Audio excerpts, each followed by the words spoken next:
Billionaire returns unexpectedly, shocked to see his black Maid beside his own daughter. Hello everyone. Before we begin today's story, I have a small favor to ask. Please hit subscribe and turn on the notification bell so you never miss our channel's new videos. It's quick, free, and the best way to support us in bringing you more dramatic stories. Your support means the world to us. Where are you watching from? Drop your city or country in the comments below. Thank you very much. Now, let's dive into today's story. The house was quiet when Robert Wilkins returned from his 2-week business trip. As he pushed open the door of his grand mansion in Manhattan, he didn't expect the scene that awaited him. The marble floors gleamed under the soft glow of the chandeliers, and the aroma of freshly brewed coffee lingered in the air. But what caught his attention was the sight of his daughter, Lily, sitting on the couch with someone he never expected to see there. A young black woman, no older than 20, sat beside her, their heads bent close together in quiet conversation. Lily, his daughter, was known for her aloofness. She rarely spoke to anyone unless she had to, especially not to the help. Yet here she was, laughing softly with the maid, Jasmine, who had worked for the family for several years. Robert paused in the doorway, his suitcase still in hand, watching them as they shared a moment of comfort. He felt a pang of confusion. Why was Jasmine so comfortable with Lily? Why were they so close? The sudden noise of the door creaking behind him broke his trance. He turned around quickly to find his wife, Marie, standing in the hallway, her eyes widening at the sight of him. "Robert, you're back early," she said, her voice neutral. "I didn't expect you until tomorrow." Robert nodded, his eyes still fixed on the two women in the living room. "It seems like our daughter is getting along better with Jasmine than I thought," he replied, his tone a mix of curiosity and unease. Marie followed his gaze and smiled, but there was a hint of hesitation in her eyes. "They've been spending a lot of time together lately. I think they're starting to bond," she said. "It's good for Lily, don't you think?" Robert wasn't so sure. He had always seen the help as just that, help. They were hired to do a job and stay out of sight. He never imagined they'd become part of his family's inner circle. As he stood there, still holding his suitcase, he wondered how much he really knew about the people who worked for him. What was their relationship like when he wasn't around? And why did it suddenly feel like a boundary had been crossed? He glanced at his wife, then back at Lily and Jasmine, his mind swirling with questions. "I'll be in my study," Robert muttered before walking down the hall, leaving Marie standing there, watching him with a mix of concern and uncertainty. Meanwhile, Lily and Jasmine continued their quiet conversation, unaware of the silent storm brewing just a few feet away. I felt a knot form in Robert's stomach as he walked to his study.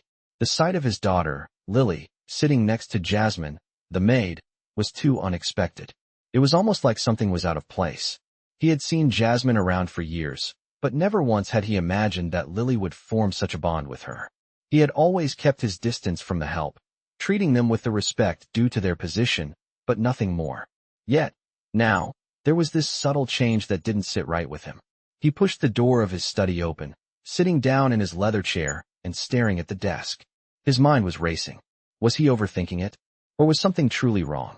Why had his daughter, his very own flesh and blood, become so close to someone who had always been nothing more than an employee in his household? His fingers ran through his hair as the sound of footsteps approached the door. Marie entered the room, her expression soft but tinged with concern. "Robert," she said gently, "you've been so quiet since you came back. Is everything all right?" Robert looked up, meeting her gaze, but his thoughts were far from the moment.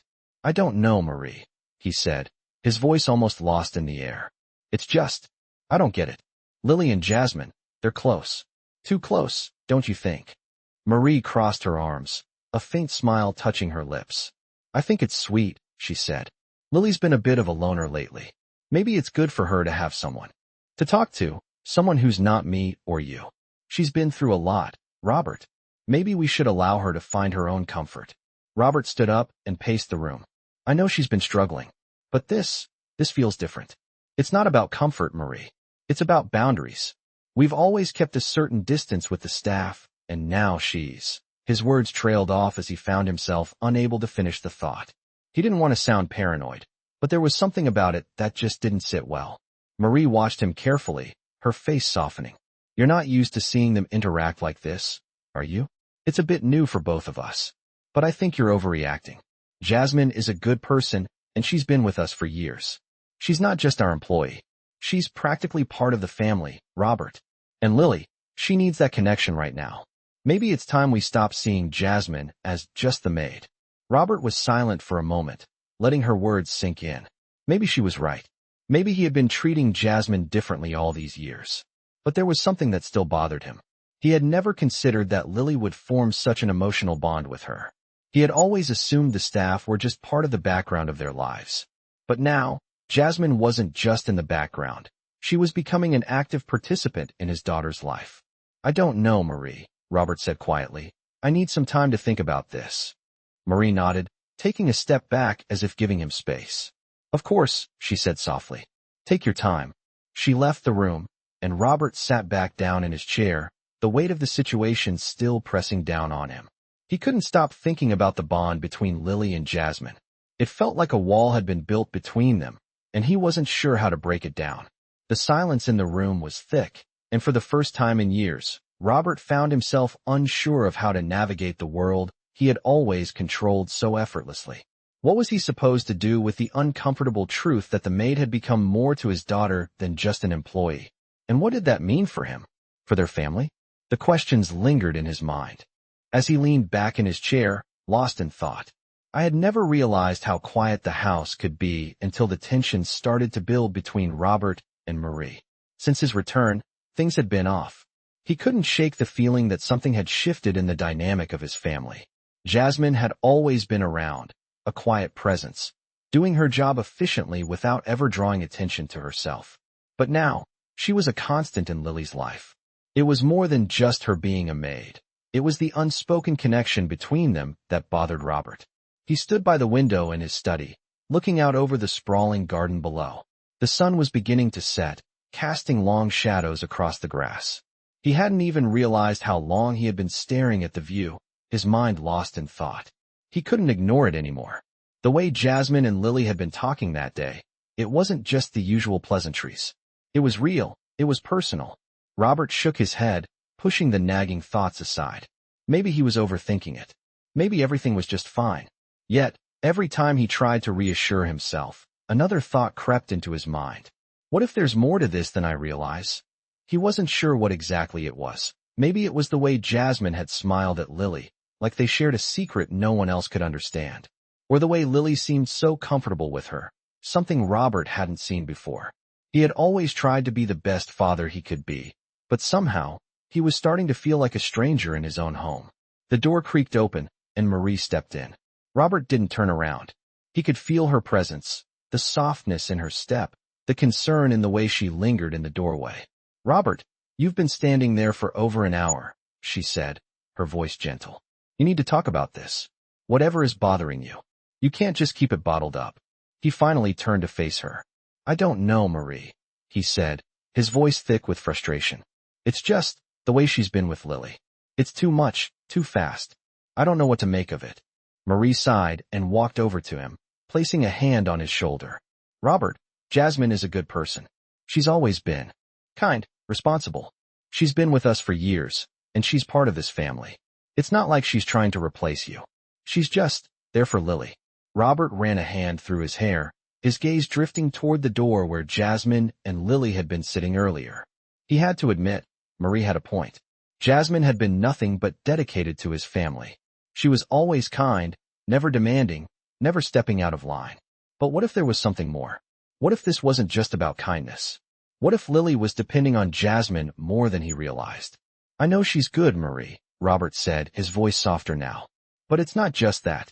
It's everything. It's the way they've been acting. It feels like there's something I'm missing, something that's happening right under my nose. Marie looked at him, her brow furrowed.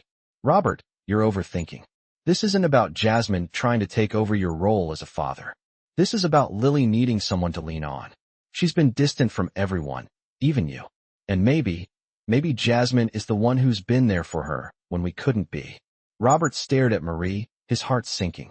He had always been there for Lily. He had tried his best. But had he been there enough? Had he been too caught up in work, in running the business, to see that his daughter needed more from him? Maybe I have been too distant. He thought about the times he'd come home late from work, the moments when Lily had wanted to talk, but he'd been too tired or too busy. Jasmine had stepped in, and now Lily was turning to her for support. Robert felt a pang of guilt. He had always thought he was doing what was best for his family, but maybe he had been wrong. Maybe you're right, Robert said, his voice barely above a whisper. Maybe I've been too focused on work, too caught up in everything else. I never imagined this would happen. I never thought Lily would find someone else to lean on, especially not Jasmine. Marie smiled softly, pulling him into a hug. It's okay, Robert. You're not alone in this. You just have to open up to her, talk to her. She needs you. Robert closed his eyes, holding his wife tightly. He realized she was right. He couldn't keep pushing his family away. He had to be there for Lily, and he had to accept that things were changing, that Jasmine was becoming a part of their lives in a way he hadn't expected. When he pulled away from the embrace, Marie looked at him with a gentle smile. Come on, she said. Let's go talk to Lily. You'll feel better after you do. Robert nodded, taking a deep breath. He knew he had a long road ahead of him, but he was ready to face it. He walked toward the living room, where Lily and Jasmine were still sitting together, talking quietly. As he entered the room, both of them looked up, and for the first time in a long time, Robert felt like he was exactly where he needed to be. I had never seen Lily like this before. She was sitting on the couch, her legs tucked underneath her, a book open in her lap, but her eyes were distant. Robert stood by the door, watching her for a moment, unsure how to approach. He had just spent the last hour pacing around the house, trying to find the right words to say. Jasmine had gone to the kitchen to prepare dinner, leaving Robert alone with his daughter for the first time since his return. He didn't know why he felt so awkward, so disconnected. He had been the one to raise her, to provide for her, but now it felt like there was a gap between them that he didn't know how to bridge. Lily, Robert said softly, stepping closer to her. Her head snapped up, her eyes wide. She hadn't heard him coming, and for a moment, the way she looked at him was like a stranger had just entered her room. Dad, she said quietly, almost too softly, as if she wasn't sure whether to be happy or sad to see him. Robert took a deep breath and sat down beside her, careful not to invade her space too quickly. He had to tread lightly. I know I've been distant lately, but I'm here now, he said, his voice almost apologetic. Lily didn't respond immediately. She just stared at him for a long moment, as if trying to decide what to say. Finally, she closed her book, setting it down on the coffee table. You don't have to apologize, Dad, she said, her voice flat. It's not your fault. Robert frowned, unsure what she meant. What do you mean? He asked gently. You've been busy. I understand, she said, but her tone made it clear that she didn't fully believe it. Robert felt his heart sink. He had always tried to be there for Lily, but somehow, in the midst of all his work, he had failed to see how much she was struggling. Lily, I know I haven't been around as much as I should, but I want to be here for you now, he said, his voice soft but firm. You don't have to be alone. For a brief moment, Lily looked up at him, her eyes softening. But then she quickly looked away, as if she was afraid of letting him see the pain that was hiding behind her walls. I'm not alone, she said quietly. Robert blinked, confused. What do you mean? I have Jasmine, Lily said, her voice barely above a whisper. Robert's chest tightened. He hadn't expected her to mention Jasmine. He hadn't realized how much the maid had become a part of their lives, how much she had become a support system for Lily when he couldn't be there. Jasmine's been good to me, Lily continued, her voice wavering slightly. She listens when I talk. She doesn't judge me. Robert felt a pang of guilt hit him hard. Jasmine had become a figure in Lily's life that he hadn't even noticed. But he also couldn't ignore the sense of relief that Lily had someone to talk to, someone who understood her. I'm glad you have someone to talk to, Robert said, his voice thick with emotion. But I don't want you to feel like you have to depend on her, Lily. You're my daughter. You can always come to me. Lily's eyes flickered briefly toward the kitchen, where Jasmine was busy preparing dinner. She's not just someone to talk to, Dad. She's like a friend. Someone who gets me. You don't always understand. Robert felt the weight of her words. She was right. He hadn't understood her struggles, hadn't seen how much she had been holding inside. But Jasmine had. Jasmine had been the one who had noticed the little things, the quiet moments when Lily just needed someone to listen. I'm sorry, Lily, Robert said, his voice thick with emotion. I didn't realize how much you were going through. I should have been there for you more. Lily remained silent, her gaze drifting to the window. For a moment, there was a quiet tension in the air. Robert could feel the distance between them, the walls that had been built over the years. But he also felt something else. There was hope, a chance to rebuild, a chance to be the father his daughter needed. "You're not alone, Lily," he said finally, his voice steady. "I may have been distant, but I'm here now. We can work through this together." Lily didn't answer immediately. Instead, she just looked at him, her eyes searching for something in his face. It was then that Robert realized, this was it. This was the moment. This was where things would change. He reached out slowly, placing a hand on her shoulder. "We'll figure this out, okay?" Lily didn't say anything at first, but then she nodded slowly. "Okay," she whispered. Robert let out a breath he didn't realize he had been holding. He didn't know what the future would hold, but he knew that from that moment forward, he would be there for Lily, no matter what. He wasn't going to let anyone else take his place in her life, not even Jasmine.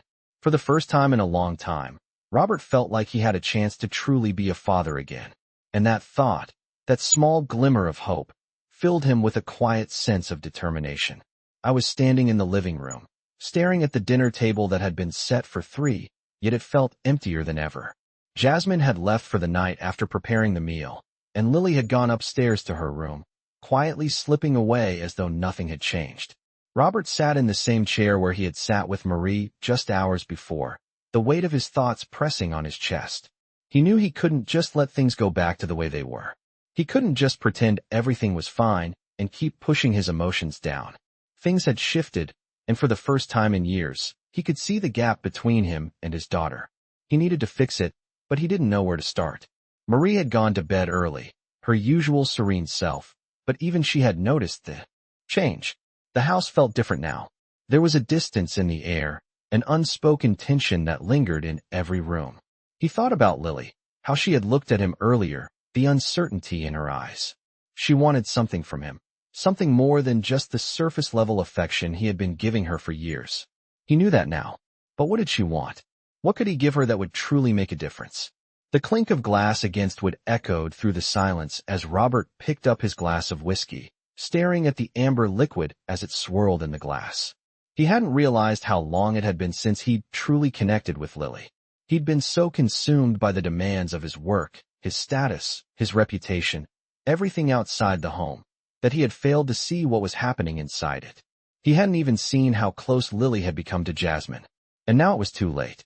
He couldn't turn back the clock and undo the distance he had created. He could feel the regret gnawing at him, sharp and relentless. He knew he couldn't blame Jasmine for this. She had always been kind, professional, a steady presence in the house. It was his fault for not recognizing how much she had done for Lily, how much she had filled the void Robert hadn't been able to see. He couldn't help but feel threatened by their bond. It wasn't just about Jasmine being there for Lily. It was about him realizing that, in his absence, someone else had stepped in to be the emotional anchor his daughter needed. But he couldn't deny it anymore. Lily had trusted Jasmine. She had found someone who understood her when Robert hadn't. And that hurt. A knock on the door startled him, snapping him out of his thoughts. He looked up, half expecting it to be Marie, but when he opened the door, it wasn't her. It was Jasmine.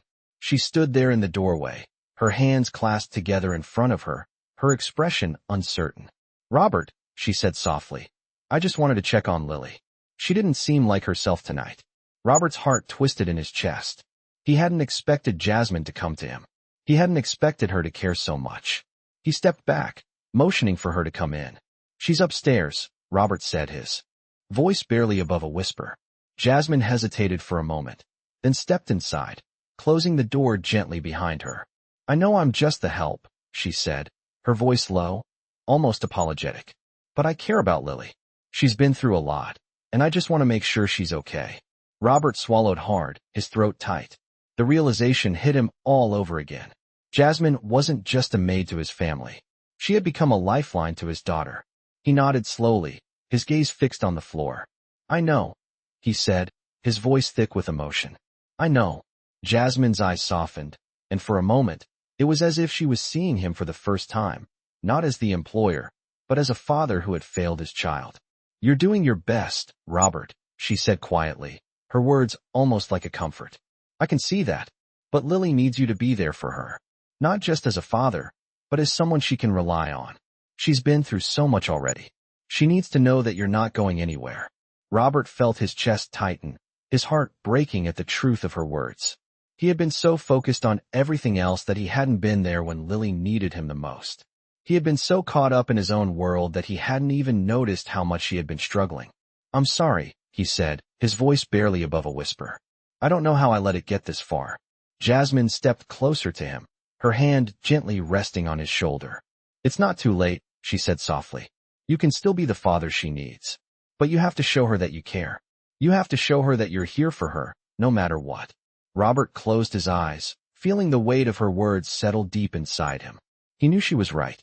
He couldn't keep running from the truth. He had to be there for Lily. He had to fix the bond that had been broken. And Jasmine wasn't just a maid. She was someone who had helped his daughter in ways he never could have. He owed her more than just gratitude. He owed her the chance to continue being part of their lives in a way that honored the love and care she had shown Lily. "Thank you," Robert said, his voice thick with emotion. "Thank you for being there for her." Jasmine gave him a small smile, her eyes filled with warmth. "I'm happy to help, Robert. I just want to see her happy." With that, she turned and headed toward the stairs, leaving Robert standing in the living room, his heart heavy but hopeful. He knew it was going to take time, but he was willing to fight for his daughter, for their family. He wasn't going to let Jasmine, or anyone else, take his place. He had to earn it back, one step at a time.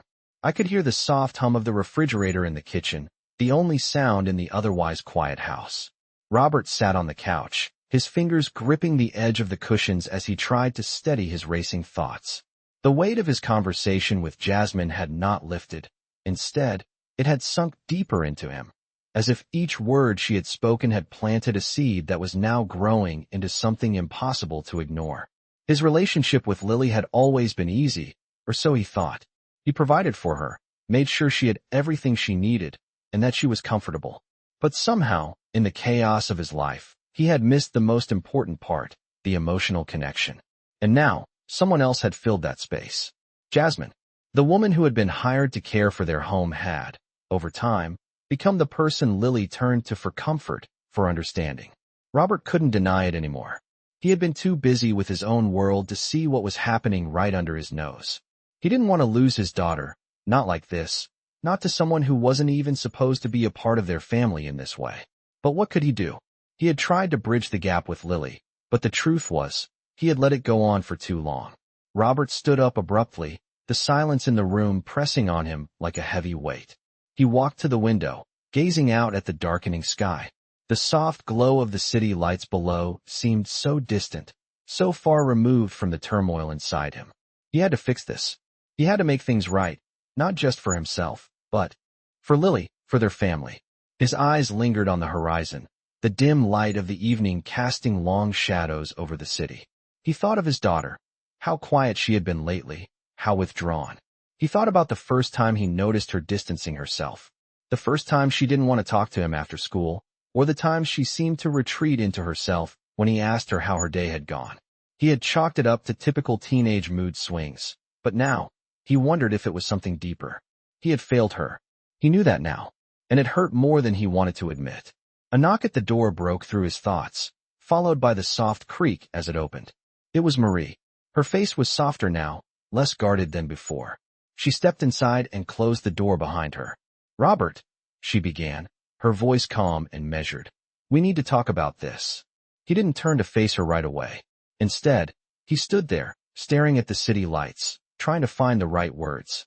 "I don't know what to do, Marie," he said, his voice low. "I've failed her. I've been so focused on everything else that I didn't see what was happening. I didn't see how much she needed me." Marie stepped closer, her hands resting gently on his shoulders. "You're here now," she said softly, "and that's what matters. But you have to stop blaming yourself, Robert. You're not the only one who's been absent. We've both been distant. We've both let things slip." He finally turned to look at her, his eyes filled with frustration. "I know, but that doesn't change the fact that she's turning to Jasmine for support. I'm not enough for her. I never have been. I've been so caught up in my work, in trying to provide everything for her, that I've missed what really matters." Marie sighed, taking his hands in hers. "You've been a good father, Robert, but you've been lost in your own world. And so has Lily. This isn't just about Jasmine. This is about you, me, and Lily coming together and realizing what we've been missing all along. Robert's mind raced. He knew she was right. He couldn't keep hiding behind excuses. He had to do something, anything, to repair the relationship with his daughter. He couldn't afford to wait any longer. But how do I fix it? He asked, his voice filled with doubt. How do I show her that I'm here for her, that I'm not just the guy who pays the bills? Marie looked at him, her eyes filled with understanding. You start by being honest with her, Robert. You start by telling her you're here for her, and that you see her, that you understand what she needs. Robert nodded slowly, his mind beginning to settle. He had to be vulnerable, something he hadn't done in years. He had to let Lily know that it wasn't too late, that he was ready to be the father she deserved. He had to prove to her that she wasn't alone. The idea of opening up, of admitting his flaws, terrified him, but it was the only way forward. I'll talk to her tomorrow, he said quietly. Marie smiled, squeezing his hands. Good. But remember, Robert, it's not just about talking. It's about showing up. You need to be there, consistently. Lily needs to know you're not just a provider. She needs to know you're her dad. Robert nodded again, this time with a sense of clarity. He knew it wouldn't be easy, but he was willing to do whatever it took. He had wasted enough time. Tomorrow, he would sit down with Lily, tell her how he had failed her, and promise her that he would do better. For the first time in a long time, Robert felt like he had a clear path ahead. He wasn't sure what the future held, but he was ready to face it, one step at a time. He wasn't going to let Jasmine, or anyone else, take his place. He was Lily's father, and he would prove it, no matter what. I had never seen Lily look at me the way she did that morning. It was different from before, not out of anger or frustration, but something quieter, more reserved. We sat together at the breakfast table, the silence hanging in the air like a cloud that refused to lift. Jasmine had left for the day, and it was just the two of us. I knew it was the moment to talk, to bridge the gap I had let grow between us for so long. Lily, I said, my voice breaking the silence, I want to talk. About everything. About how I've been there, but not really there. Her eyes shifted away from me, focusing on the empty cereal bowl in front of her.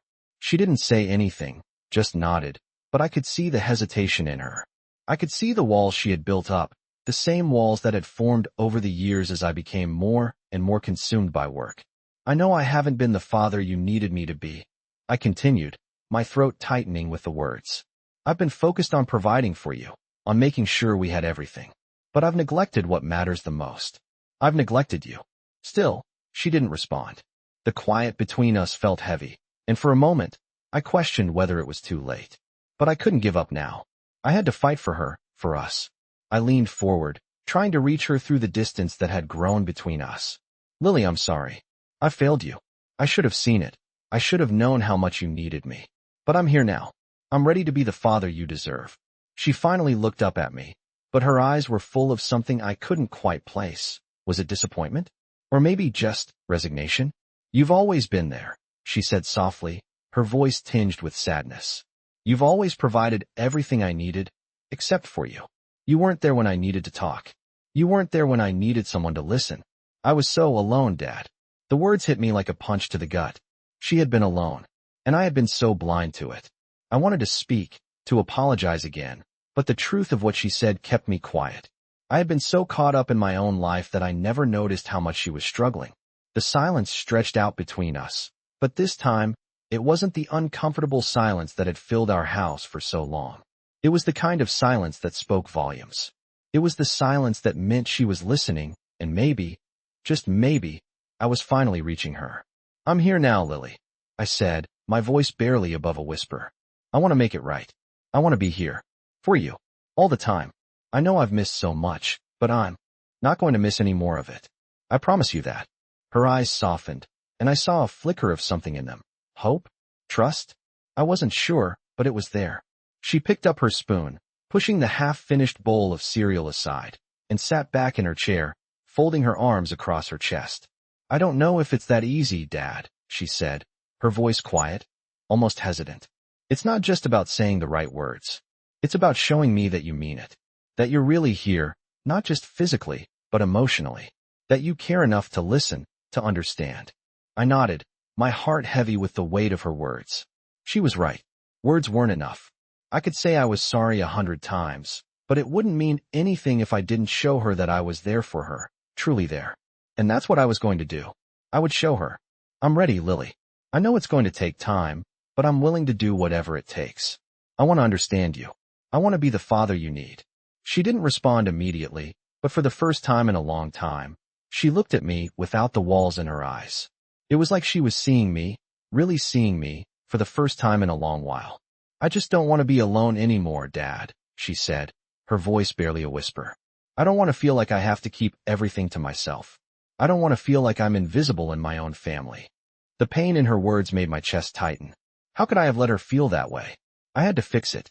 I had to show her she wasn't invisible, that she mattered.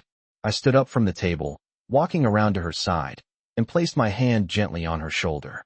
She looked up at me, and this time, I saw something different in her eyes, something that wasn't quite hope, but it was close. You're not invisible, Lily, I said softly. You never were. I see you now, and I'm not going anywhere. She didn't say anything at first, but after a long pause, she reached up and placed her hand on mine. It was a small gesture, but it was enough. It was a start. Okay, she whispered, her voice barely audible. Okay, Dad. And for the first time in a long time, I felt like maybe, just maybe, things could start to change. I wasn't sure where this road would take us, but I knew I was ready to walk it. Together. I could feel the weight of the words hanging between us, the conversation still fresh in my mind. Lily had opened up to me, and for the first time in a long while, I could see a flicker of hope in her eyes. She hadn't completely let her guard down, but it was a start. That small gesture, the way she had reached out and placed her hand on mine, meant more than words could express. But as much as I wanted to believe that everything was going to get better, I knew that this was just the beginning. There was so much more to rebuild, so much more to fix. As I sat in my study, trying to process everything that had happened, my phone buzzed, breaking the silence. It was a message from Marie. Asterisk, we need to talk about Jasmine. Asterisk, I felt a lump form in my throat. This was the moment I had been avoiding. I had been so focused on rebuilding my relationship with Lily that I hadn't fully acknowledged the growing bond between Jasmine and me, between Jasmine and the family. Jasmine had become a fixture in our lives, a steady presence in a world that had often felt chaotic and disconnected. I knew that I couldn't ignore this any longer. It was time to face the truth. When I walked into the living room, I found Marie sitting on the couch, her expression serious. She had a look in her eyes that I didn't quite understand. Robert, she said, her voice calm but firm. We need to have an honest conversation about Jasmine. I nodded, sitting down beside her. I know. I've been avoiding it. But it's time we talk about it. About everything. Marie sighed and turned to face me. I see how much Jasmine has become a part of this family, Robert. And I think it's time we acknowledge that. She's more than just the help now. She's become someone we trust. Someone Lily trusts. I could feel the tension building in my chest. I know, I said softly. I've noticed it too. But it's hard for me to accept. I don't want to feel like I'm being replaced. Marie reached out, taking my hand in hers. You're not being replaced, Robert. But you have to understand that Jasmine has been there for Lily in ways that neither of us have. She's been the one to listen, the one to offer comfort when we couldn't. I closed my eyes, feeling the weight of her words. She was right. I had been so focused on providing for my family that I hadn't seen how much Lily needed emotional support. Jasmine had stepped in, and she had been there when Lily needed her the most. I don't know how to feel about it, I admitted. I'm grateful for everything Jasmine has done, but I can't shake this feeling that I'm losing something, that I'm not enough for Lily. Marie squeezed my hand. Robert, you're enough. But you have to let go of the idea that you need to do everything on your own. Jasmine is here to help, not to take your place. We need to accept that it's okay to lean on each other. That's how families work. I took a deep breath, trying to calm the storm inside me. It wasn't easy. It wasn't easy to admit that I had been failing Lily in the way that I had. It wasn't easy to let Jasmine become so intertwined in our family's life. But Marie was right. Jasmine wasn't a threat. She was someone who had become part of the fabric of our lives. She was part of Lily's life, and in turn, part of mine. I needed to accept that. You're right, I said finally, my voice soft but sure. I've been holding on to this idea that I have to be the perfect father, that I have to do everything myself. But I can't keep thinking that way. I need to trust Jasmine, Trust that she's here for the right reasons. Marie smiled, her eyes filled with warmth. I think you're finally starting to see it, Robert. And I think it's going to make all the difference. It's not about replacing anyone. It's about building something stronger together. I nodded, feeling a sense of relief wash over me. It wasn't going to be easy, but I knew that if I could accept this change, I could begin to rebuild the trust that had been broken. The next morning, I went to see Jasmine. She was in the kitchen, humming softly as she prepared breakfast. When she saw me, she smiled, but there was a wariness in her eyes. I knew she could feel the tension, the uncertainty that had lingered between us. Jasmine, I said, my voice steady. I want to thank you for everything you've done for Lily, for everything you've done for this family. Her eyes widened, and she set the knife down on the counter. Robert, I held up my hand, stopping her before she could say anything. No, let me finish. I've been so focused on everything else that I didn't realize how much you've been there for Lily, for us. And I want you to know that I see it now. I see how much you care, and I'm grateful for it. Jasmine's expression softened, and I could see the relief in her eyes. Thank you, she said quietly. I just want what's best for Lily. I've always tried to be there for her, the way I would for my own family. I took a step closer, my voice softening. You're not just the help, Jasmine. You're part of this family, and I need you to know that I trust you. I'm sorry for not seeing that sooner. She looked at me for a long moment, her eyes searching mine. Finally, she nodded, a small smile tugging at her lips. I'm just here to help, Robert. I always have been. But thank you. That means more than you know. It wasn't much, but it was enough. For the first time in a long time, I felt a sense of peace. I didn't need to be perfect. I didn't need to have all the answers. I just needed to be here for my daughter, for my family, and for Jasmine, who had proven to be more than just a maid. She had become a friend, a guide, and someone who had shown me what it truly meant to care for others. I had been walking around the house for what felt like hours, trying to get my thoughts together, trying to piece everything back in place. The weight of everything that had happened over the past few weeks still hung heavy in the air. Things were changing, and I could feel it. I had made progress with Lily, I could see that, but I knew there was still more to be done. There was still a wall between us that I had yet to break down, but I was determined to keep trying. The conversation with Jasmine had been a step forward. I had acknowledged her role in our family, in Lily's life, and I had promised to be better. But now, there was something else on my mind. I hadn't fully addressed the tension with Marie, the unsaid things that had been hanging between us. It was time to confront that. I couldn't keep pretending like everything was fine. As I walked through the hall toward the kitchen, I heard the sound of quiet conversation. I stopped in my tracks, recognizing the voices.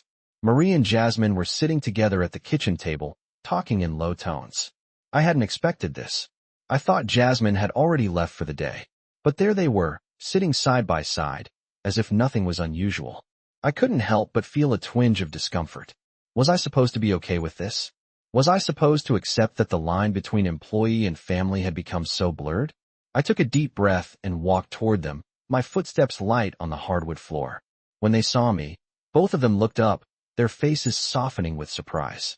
Robert, Marie said, standing up quickly. I didn't know you were still awake. I couldn't sleep. I replied, my voice calm but firm. I need to talk to you both. Jasmine glanced between us, her hands resting in her lap, her posture shifting slightly, as if unsure of where she stood in this moment. Of course, she said softly. What's on your mind? I looked at both of them, trying to steady my thoughts. I didn't want to sound confrontational, but I also knew I couldn't avoid this conversation any longer. I know things have been different lately. I began, my voice steady but carrying the weight of everything I was feeling. And I've been thinking a lot about the changes. About you, Jasmine, and about Lily. I need to make sure we're all on the same page. Marie nodded, her eyes meeting mine with a calm understanding. Robert, I think we all know that things haven't been easy. We've all been trying to navigate the changes, but I think we've made progress. We just need to keep moving forward. Jasmine remained quiet, her expression neutral, waiting for me to continue. I'm grateful for everything you've done for Lily, I said, my voice softening as I turned to Jasmine. You've been there for her in ways that I couldn't, and I see that now. I see how important you are to this family. But I need to be clear. I don't want to feel like I'm losing my place. I don't want to feel like, I don't know, like I'm being replaced. Marie's eyes softened, and she stepped forward. Robert, No one is replacing you. Jasmine isn't taking your place, but she has been a source of support for Lily, and that's something we all need to recognize. She's part of this family now, in a way, but that doesn't mean you're any less important. It just means we've learned to lean on each other more. I could feel the tension in my chest begin to ease. This was exactly what I needed to hear. But there was still something lingering, something I needed to address. I turned to Jasmine, my gaze steady. I'm sorry if I've made you feel like you don't belong, I said, my voice low. I've been struggling with it, with the changes. But I want you to know that I trust you. You've become someone Lily can depend on, and for that, I'm grateful. Jasmine's expression softened, and she met my gaze, her eyes warm. Thank you, Robert. I just want what's best for her. I'm not here to replace you. I'm here to support her, to support all of you. That's all I've ever wanted. I nodded, feeling a sense of peace settle over me. I know, and I appreciate that more than you know. The room fell into a comfortable silence for a moment. I could feel the weight of the conversation lifting, the walls between us finally beginning to crumble. But then, Marie spoke again, her voice quiet but filled with conviction. You're not alone in this, Robert, she said, her eyes meeting mine with a quiet intensity. None of us are. We're all in this together. And we can't keep pushing each other away. We have to support each other. And that includes Jasmine. She's part of this family, just like we are. I looked at her, feeling a sense of clarity wash over me. I had spent so much time focused on my own insecurities, on trying to hold on to something that had already changed. But now I saw it. The family wasn't just about me or about Jasmine. It was about all of us, working together, leaning on each other when we needed it most. You're right, I said softly. It's time I let go of my fears and accepted that we're all in this together. I'll do my part, and I'll be here for Lily. But I'll also make sure that we're all truly a family, including Jasmine. Marie smiled, and I could see the relief in her eyes. Jasmine nodded, her expression softening, a small smile tugging at her lips. Thank you, Robert, she said quietly. I'm here for Lily. And I'm here for you too, if you need it. It was then that I realized this wasn't just about Jasmine. It was about me. About being present, about showing up, and about allowing myself to lean on the people who cared about me. It wasn't going to be easy, but I was ready. I was ready to be the father Lily needed, and I was ready to embrace the family I had, flaws and all. I stood there, in the doorway of Lily's room, unsure of what to say next. It had been a few days since our conversation, and while I could feel the tension between us easing, there was still something unresolved. I had made promises, and I needed to make sure I kept them. It wasn't just about what I said. It was about showing up for Lily in the ways that mattered. I wasn't going to fail her again. The room was dimly lit, the only light coming from the desk lamp where Lily had been sitting. She looked up from her book when she noticed me standing there, her expression unreadable. Hey, I said softly, walking over to her. Do you mind if we talk for a minute? She shrugged, her gaze returning to the pages in front of her. I guess. I sat down beside her on the bed, trying to make myself as comfortable as possible, knowing that what I had to say was important. I just want to check in, Lily. I know I've been distant for a long time, but I'm trying. I really am. She didn't respond right away, but I could tell she was listening. I know that you've been turning to Jasmine a lot lately, and I want you to know that I'm okay with that. I continued, my voice steady but carrying a weight of vulnerability. I trust Jasmine. I see what she means to you, and I see how much she's helped you. But I also want you to know that you don't have to rely on anyone else to feel seen. You can count on me too. I'm here, and I'm not going anywhere. Lily looked at me then, her expression softening just a little. I know, Dad. It's been hard. You've been so busy with everything, and I guess I didn't know how to talk to you anymore. Her words hit me harder than I expected. She was right. I had buried myself in work and responsibilities, thinking that providing for her was enough, not realizing how much I had distanced myself emotionally. I'm sorry, Lily, I said, my voice thick with regret. I should have seen that. I should have been there for you, not just physically, but emotionally too. I didn't realize how much I was missing. She looked down at her hands, folding them in her lap. It's okay, she said quietly. I just didn't want to bother you. I didn't want to add to everything you were already dealing with. The words stung, but I knew they were the truth. I had been so caught up in my own life that I hadn't seen how much she was struggling in silence. You're not a bother, Lily, I said firmly. You're my daughter, and I'm always here for you. I don't care what's going on in my life. I will always make time for you. She didn't say anything at first, but I could see a flicker of something in her eyes. Maybe it was hope, or maybe just a sense of relief. But it was there, and it gave me hope too. I know Jasmine's been great, and I'm thankful for that. I added, but I want you to feel like you can come to me too. I want to be the dad you need, the dad who's there for you no matter what. Lily looked at me, her eyes searching mine for a moment. I think I can do that, she said, her voice barely above a whisper. But you have to promise me something, Dad. Anything. I replied, my heart pounding a little faster. That you won't shut me out again. That when you need me, you'll let me in, she said softly. I reached out, pulling her into a hug. It was small, but it felt like the most important hug I had ever given. I promise, I said, my voice breaking slightly. I won't shut you out, and I won't let you shut me out either. The room felt different now, lighter somehow. It wasn't perfect, and I knew there was still work to be done, but it felt like a fresh start. We had both been through a lot, but we were still here, together. That was what mattered. I pulled away from the hug, looking at her with a new sense of determination. I know I've messed up, and I know I can't fix everything right away. But I'm going to try, Lily. I'm going to try every day to be the father you need. She nodded, her lips curving into the smallest of smiles.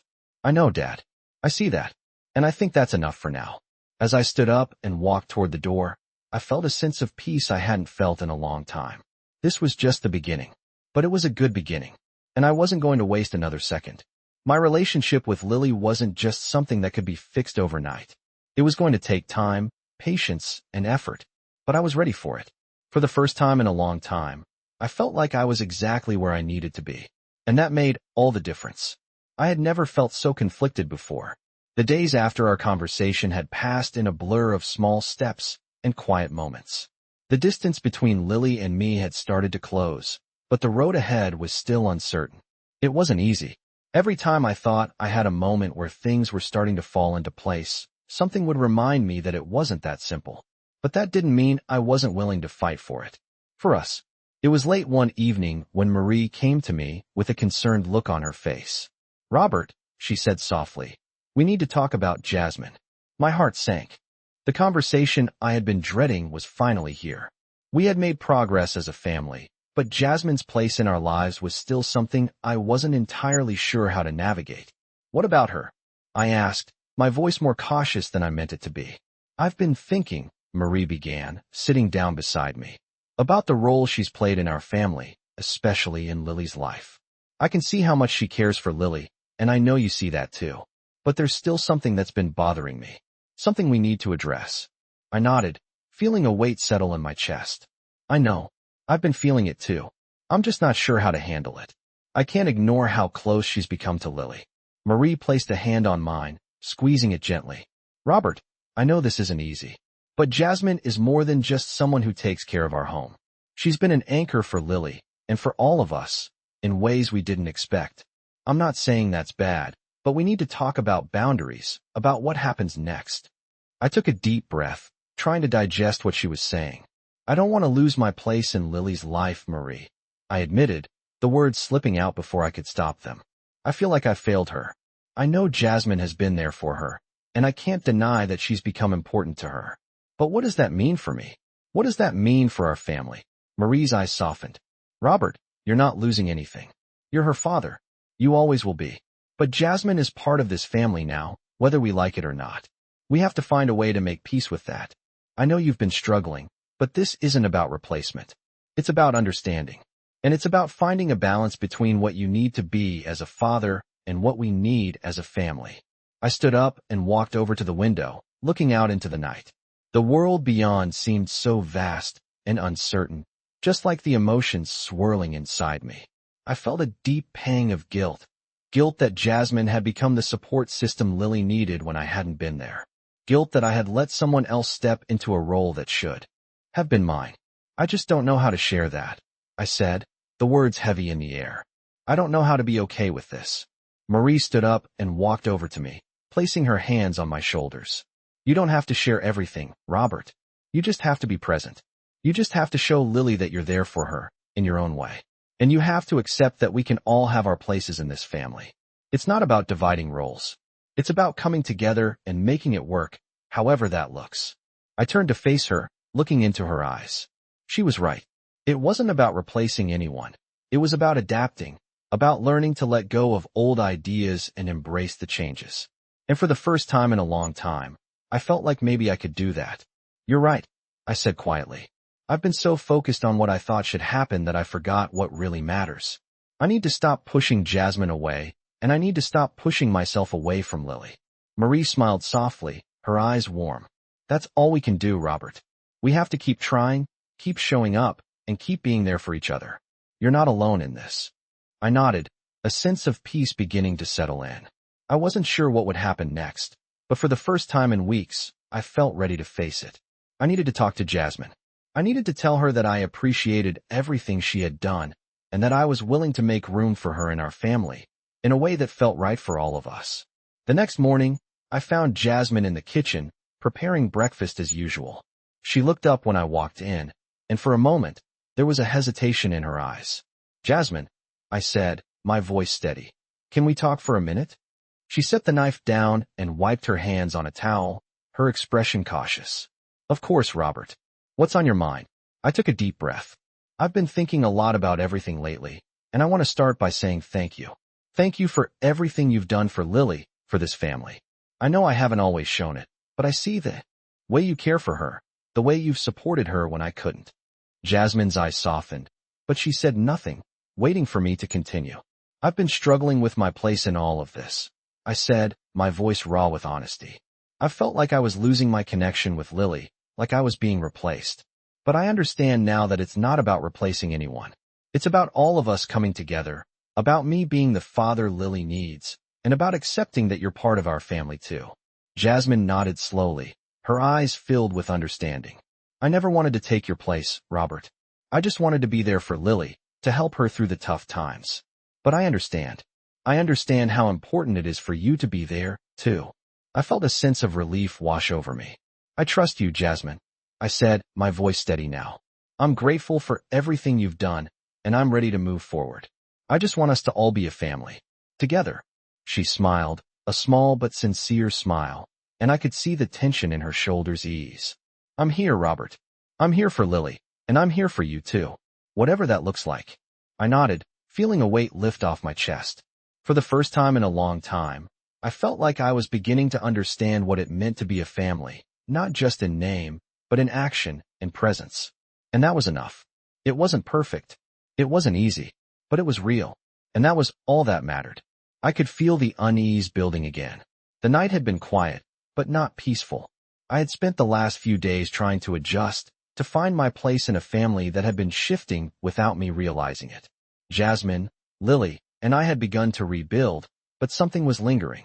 It was the kind of tension that you couldn't see but could feel, like a knot in your stomach that wouldn't loosen. I had tried to push the worry aside, thinking that things would settle on their own, but I knew better now. There were still issues that needed to be addressed.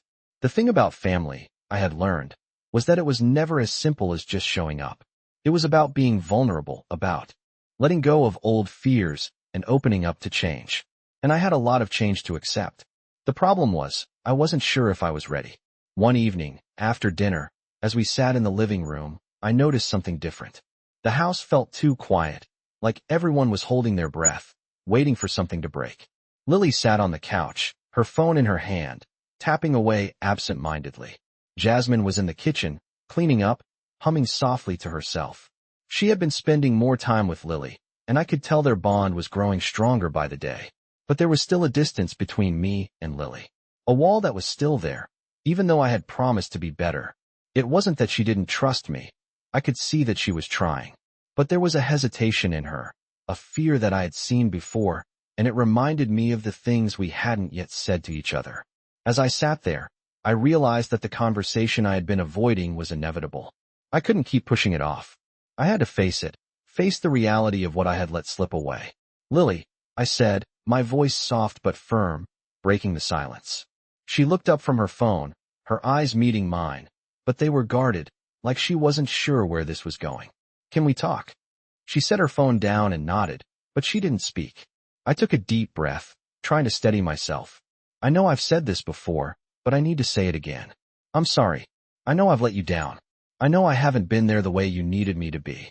She didn't say anything, but I could see her shoulders tense. I don't expect everything to be okay right away, I continued. But I need you to know that I'm here. I'm really here this time, and I'm not going anywhere. I've made mistakes, but I'm going to do better. I'm going to show up for you, and I'm going to be the dad you need. She was quiet for a long time, her gaze fixed on the floor. I wasn't sure if she was processing what I said or if she was just waiting for me to finish. I want to believe you, Dad, she said finally, her voice small, almost hesitant. But I don't know if I can trust you. I've been let down so many times before. Her words hit me harder than I expected. I could see the pain in her eyes, the hurt that I had caused. I know, I said, my voice barely above a whisper. I've hurt you, and I hate myself for it. But I can't change the past. All I can do is prove to you that I'm here now. And I'm not going to leave you again. She didn't respond immediately. I could see that she was thinking, trying to decide if she could believe me. I was terrified that she wouldn't. I had messed up so many times before, and I had no idea if she would ever truly forgive me. I know it's going to take time, I said, my voice thick with emotion. I know I can't just expect things to go back to normal, but I'm asking for a chance. A real chance to make it right. She looked at me, and for the first time in a long time, I saw something in her eyes, something more than just anger or resentment. It was hope, tentative and fragile, but it was there. Okay, she said quietly. But it's not going to be easy, Dad. You can't just say things and expect everything to change. I know, I said, nodding. I'm not asking for everything to change overnight, but I'm willing to work for it. I'm willing to do whatever it takes. She gave a small, uncertain smile, and for the first time in a long time, it felt like maybe, just maybe, we were on the right path. I guess we'll see, she said softly. But I'll try. I smiled, a weight lifting from my chest. It wasn't perfect, but it was progress. And that was enough for me. I got up from the couch and walked toward the kitchen, where Jasmine was finishing up the dishes. She looked up when she heard me approach, her eyes soft with curiosity. How'd it go? She asked, setting the dish towel down. I leaned against the counter, my hands in my pockets.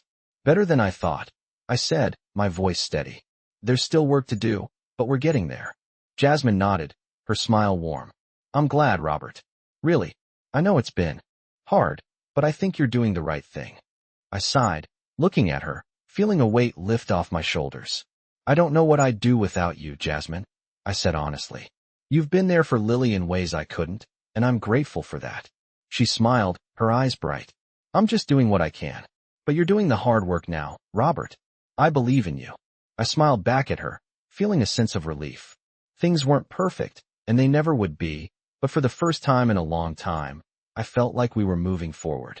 I wasn't sure where the road would take us, but I knew we were taking it together. I sat alone in my office, the evening air cool against the window. The weight of the day had settled in, but there was something else in the air that kept me restless. I had made progress with Lily and with Marie, and I thought I was ready to let go of my fears. But deep down, I knew there was still a storm brewing. I couldn't keep ignoring the unsettling feeling that had been building in me for the past few days. Something was wrong. Something was about to happen. The phone rang, cutting through the silence. I picked it up, not recognizing the number. Hello, I said cautiously. Mr. Wilkins? A voice on the other end said, sharp and professional. This is Detective Monroe with the local police department. I need to speak with you about an urgent matter regarding your family. My stomach dropped. What's going on? I asked, my voice suddenly tight with unease. It's about your daughter, Lily, the detective continued. We've received information that there may be a threat to her safety, and we need you to come in as soon as possible. My heart began to race. What do you mean, a threat? I demanded, standing up from my chair, panic settling in my chest. Is she okay? Is Lily okay? There was a pause on the other end of the line. I'm afraid I can't go into specifics over the phone, but I strongly advise you to come down to the station immediately. The situation is time-sensitive. The line went dead before I could say anything else. My mind was spinning. I grabbed my jacket and rushed out of the house, the cold air biting against my skin as I got into the car. My thoughts were a whirlwind, my heart pounding in my chest. What had happened? Why was Lily in danger? I couldn't make sense of it. By the time I arrived at the police station, I was nearly shaking. I pushed through the doors and was immediately led to a small room in the back. Detective Monroe was sitting at a table, flipping through a file. When he saw me, He gestured for me to sit down. "Mr. Wilkins, thank you for coming in," he said, his voice steady but serious. "We've been investigating a potential threat involving your daughter." "What kind of threat?" I asked, my voice tight with worry. "We don't have all the details yet, but it appears that someone may be targeting her." Detective Monroe paused, studying me carefully. "We've been monitoring a person who has been involved in a series of suspicious activities, and we've connected them to someone in your daughter's social circle." "Who?" I asked, my voice nearly a whisper. "We're still putting the pieces together, but it's someone who's been close to your daughter recently," he said, his voice low. "We believe they may be planning something, and we need to take action before it's too late." I felt my breath catch in my throat. "Who is it?" I repeated, desperate for answers. Detective Monroe finally set the file down, his expression darkening. "It's Jasmine." The words hit me like a punch to the gut. Jasmine? How could that be? She had been nothing but kind, supportive even, to Lily. She had become a trusted figure in our family, someone who had helped my daughter when I wasn't around. It didn't make sense. "No," I whispered, shaking my head. "There has to be some kind of mistake." "I understand this is difficult to process, Mr. Wilkins," the detective said, his voice sympathetic. "But we have reason to believe that Jasmine may be involved in something much darker. We have evidence that suggests she's been using her position to manipulate your daughter. We need to act quickly to ensure Lily's safety." I felt the blood drain from my face. How could I have been so blind? How could I have let this happen? Jasmine, someone I had trusted, was allegedly involved in something that threatened my daughter. It was impossible to believe, but the evidence was there, and I couldn't ignore it. "What do I need to do?" I asked, my voice barely above a whisper, the reality of the situation crashing down on me. "We need you to stay close to Lily. Keep an eye on her, make sure she's not alone, and don't allow Jasmine any contact with her," Detective Monroe instructed. "We will be monitoring her closely, but we need your cooperation to make sure Lily is safe." I nodded, numb with shock. The detective handed me a small card with contact information. "Call us if anything seems off, and keep us updated on your movements. We're going to move quickly on this, but we need to be careful." I took the card, my mind still reeling. "I'll do whatever it takes to protect my daughter," I said, my voice shaky. As I left the station, I couldn't shake the feeling that my whole world had just shifted. Jasmine, the woman who had been a constant in our home, the one who had been there when Lily needed someone. Could she really be behind all of this? The thought was almost unbearable. I had to get home. I had to talk to Lily. I needed to understand what was going on, to make sure she was safe. As I drove back to the house, I found myself questioning everything I thought I knew. Had Jasmine been playing us all along? Was this all a carefully constructed lie? Or was she somehow caught up in something that I couldn't understand? When I arrived home, I found Lily in the living room, her face pale, her eyes wide with confusion when she saw me walk in. "Dad?" she asked, standing up quickly. "What's going on?" "The police called me. Are you okay?" I took a deep breath, trying to calm my racing heart. "I need to talk to you, Lily," I said, my voice steady but filled with urgency. "It's about Jasmine." The words hung in the air, and I could see the fear in Lily's eyes as she took a step back. "What do you mean?" she whispered, her voice trembling. I had no answers yet, but one thing was clear. My daughter was in danger, and I would do anything to keep her safe. The storm I had been ignoring was here, and I had no choice but to face it. Head on. I stood in the doorway of the living room, my heart racing, feeling the weight of the conversation that was about to unfold. Lily sat on the couch, her face pale, her eyes wide with fear. The tension in the room was thick, and I could feel it pressing down on both of us. The phone call from the police had shaken us both, and now, with the new information about Jasmine, everything seemed to be unraveling. I had promised Lily that I would protect her, but I was beginning to wonder if I could keep that promise. Jasmine, someone I had trusted and had allowed into our home, was now at the center of a dangerous situation. How had it come to this? I took a deep breath, trying to steady myself, and then slowly walked over to Lily. "Lily," I began, my voice steady but filled with urgency. "I need you to listen to me. The police believe Jasmine may be involved in something serious. They think she's been manipulating things behind our backs." Lily's eyes widened in shock, and she jumped up from the couch. "What do you mean, Dad?" she asked, her voice trembling. "I don't understand. Jasmine has always been there for me. She's helped me when no one else has. She's like family. I could see the confusion and hurt in her eyes. She had trusted Jasmine, and now I was telling her that someone she considered family might not be who she seemed. It felt like I was breaking her all over again. I know it's hard to understand, Lily, I said, my voice filled with regret. But the police have reason to believe that Jasmine may have been involved in some sort of scheme. They've been investigating her, and they found connections that link her to a dangerous group. They think she might be targeting you, manipulating you for some unknown reason. Lily shook her head, her face filled with disbelief. No, Dad, that can't be true. Jasmine would never do that. She cares about me. She's always looked out for me. I took a step closer to her, placing my hand gently on her shoulder. I want to believe that too, Lily. But we can't ignore what the police are saying. They found evidence, and we have to take it seriously.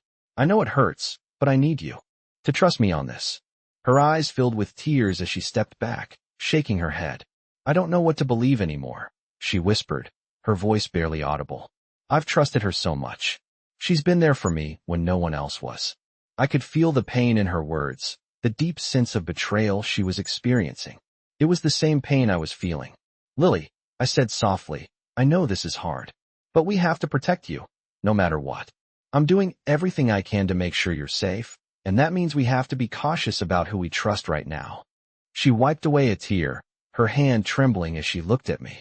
But if Jasmine is really the one behind all of this, then what do we do?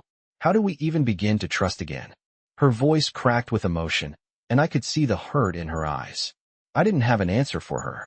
All I could do was promise her that I would be there, no matter what.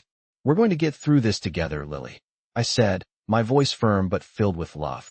We'll figure it out, one step at a time. And no matter what happens, I will always be here to protect you. She nodded, but I could see the doubt in her eyes. I knew it wasn't going to be easy.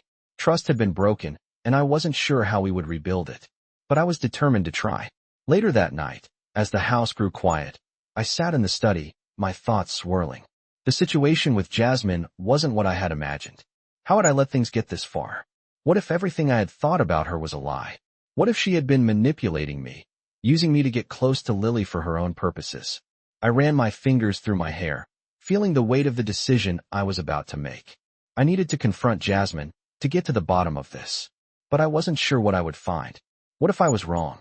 What if she was just caught up in something that she couldn't control? I shook my head. I couldn't think like that. My daughter's safety was the most important thing right now, and if that meant facing the hard truths about Jasmine, then so be it. I stood up, grabbing my coat and heading for the door. I had to find her. When I arrived at the small apartment where Jasmine lived, I knocked on the door, my heart pounding in my chest. A few moments later, the door creaked open, and Jasmine stood there, her eyes wide with surprise.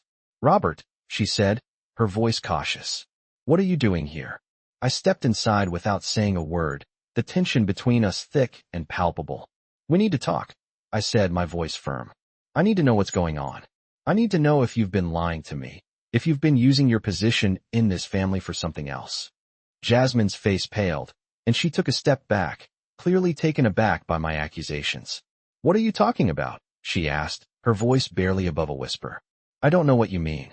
I could see the fear in her eyes, but it didn't make me trust her anymore. The police are investigating you, Jasmine, I said, my voice steady. They think you've been manipulating Lily, that you've been involved in something dangerous. I need to know if it's true. She stared at me for a long time, her eyes wide with shock. Then, slowly, she closed her eyes, taking a deep breath.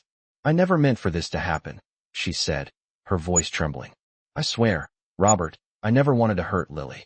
I just got caught up in something I couldn't control. The words hung in the air, and for the first time, I saw a crack in the facade she had built. Was she telling the truth? Or was this just another lie? I didn't know, but I was about to find out. I stared at Jasmine as she stood in front of me, her eyes filled with a mixture of fear and regret. I had come to her apartment hoping to uncover the truth, but now I wasn't sure what to believe. The confession she had just made was a shock, but it also raised even more questions. Jasmine had said she never meant to hurt Lily, but I couldn't ignore the possibility that there was more to this situation than I could understand. You need to explain everything, I said, my voice firm but calm. What do you mean by you got caught up in something you couldn't control? She took a deep breath, her hands trembling slightly. I was trying to protect Lily, she said quietly, her voice filled with emotion. But things got out of hand. I was trying to help her, and I got involved with some people who promised they could help me, too. They said they could give me a better life, but they didn't tell me what they were really planning.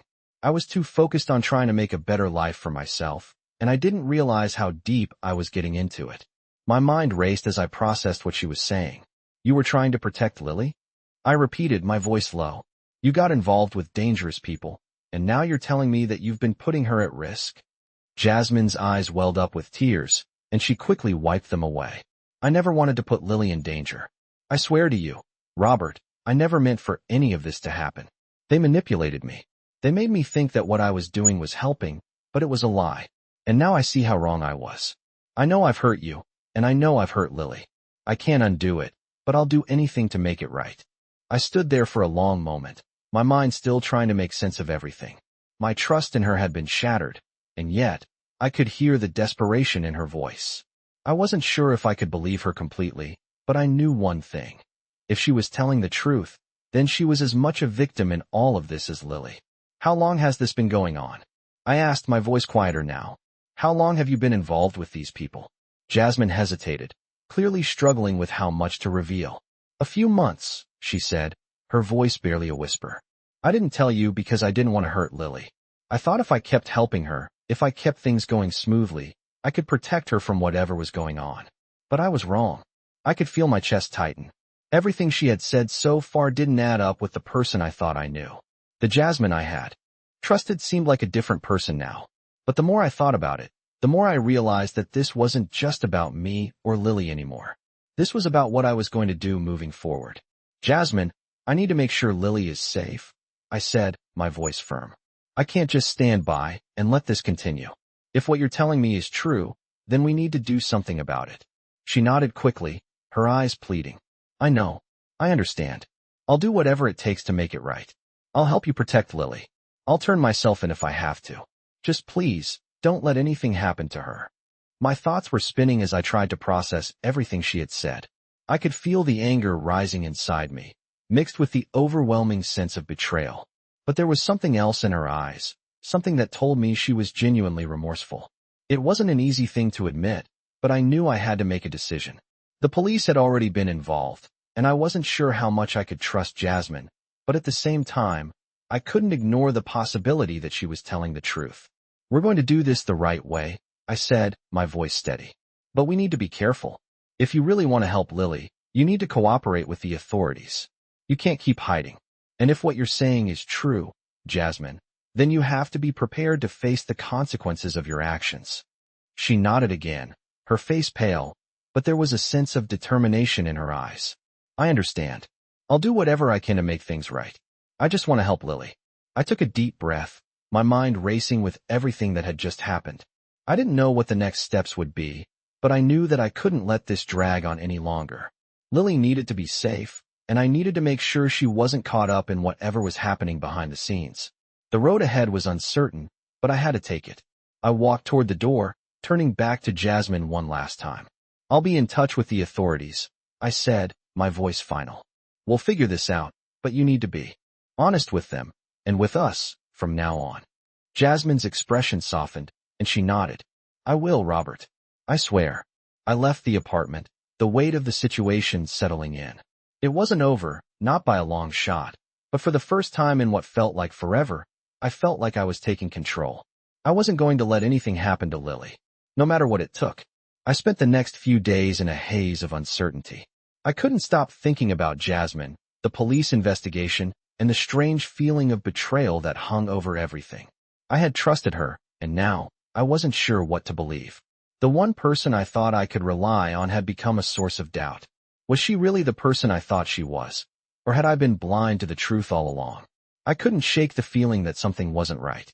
I kept going over every interaction I'd had with her in my mind, wondering where I had gone wrong, where the signs had been that I missed. I couldn't figure it out. I just needed answers. The situation with Lily had improved a little. We were talking more, and I was doing my best to show her that I was there for her, but I could still see the lingering doubt in her eyes. She was trying, but she didn't know if she could fully trust me yet, and I couldn't blame her for that. I had failed her for so long, and rebuilding that trust wasn't going to happen overnight. I had been so consumed with everything going on with Jasmine that I hadn't fully realized the emotional toll it had taken on Lily. She had been caught in the middle of all this, and I wasn't sure how to fix that. I needed to do more, to be more. It was time to face what I had been avoiding. The following day, I got a call from the detective. The tension in my chest grew as I answered the phone. "Mr. Wilkins," Detective Monroe said, his voice serious. "We have an update on Jasmine. We believe we've identified the group she's been involved with. It's more serious than we initially thought." My heart skipped a beat. I had known things were bad, but I wasn't prepared for what he was about to say. "What do you mean?" I asked, my voice barely above a whisper. "It looks like Jasmine has been involved in a larger operation, something far beyond what we thought. We've connected her to a group that's been exploiting young women, using their vulnerabilities to manipulate them into dangerous situations. She may have been a victim at first, but we believe she's become an active participant." My stomach churned. Jasmine a victim? I could hardly wrap my mind around it. "Are you saying she's involved in something criminal?" I asked, trying to keep my voice steady. "Yes," he replied. "We're still gathering evidence, but it seems clear that Jasmine has been part of this for longer than she's let on. She may have been trying to protect Lily, but her involvement in this group has put her in a dangerous position, and now it's a matter of finding a way to get her out of it before it's too late." I ran my hand through my hair, feeling a sense of helplessness wash over me. Jasmine had been trying to protect Lily, but in doing so, she had put her in even more danger. How had this all happened? I thought back to everything I had seen, everything I had known about Jasmine. I had trusted her, and now, the truth was unraveling before my eyes. "What happens now?" I asked, my voice barely audible. "We're going to keep monitoring the situation," the detective said. "We need to find out how deep this goes and make sure that Lily is safe.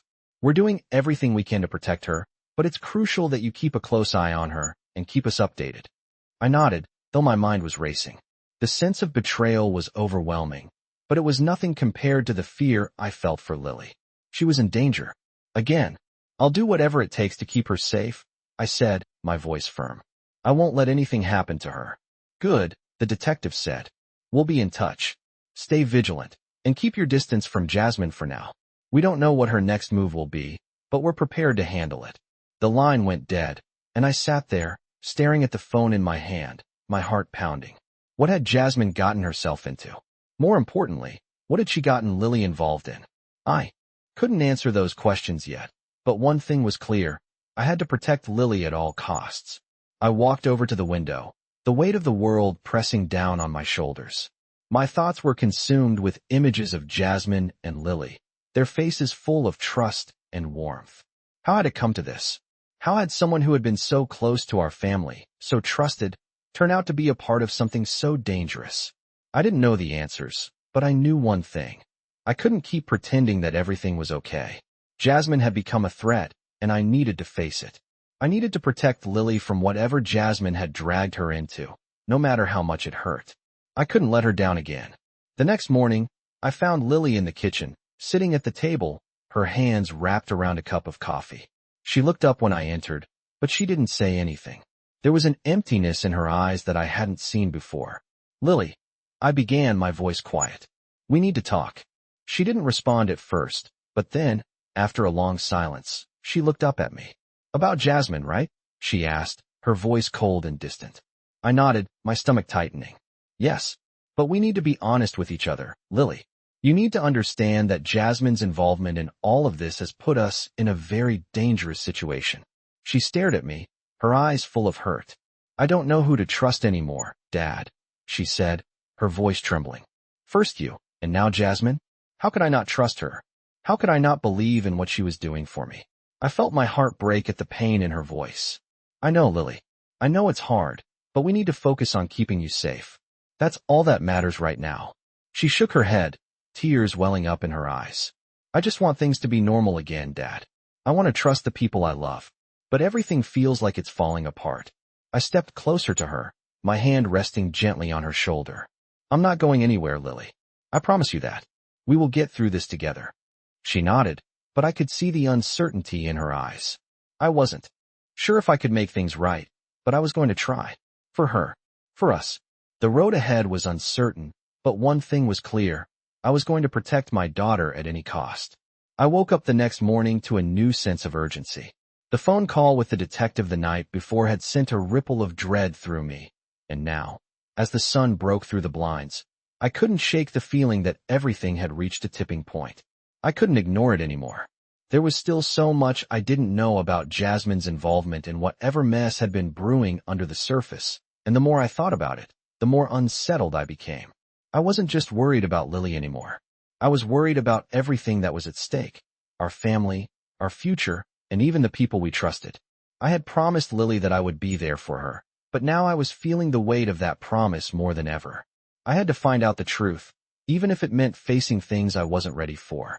After breakfast, I asked Lily to meet me in the living room.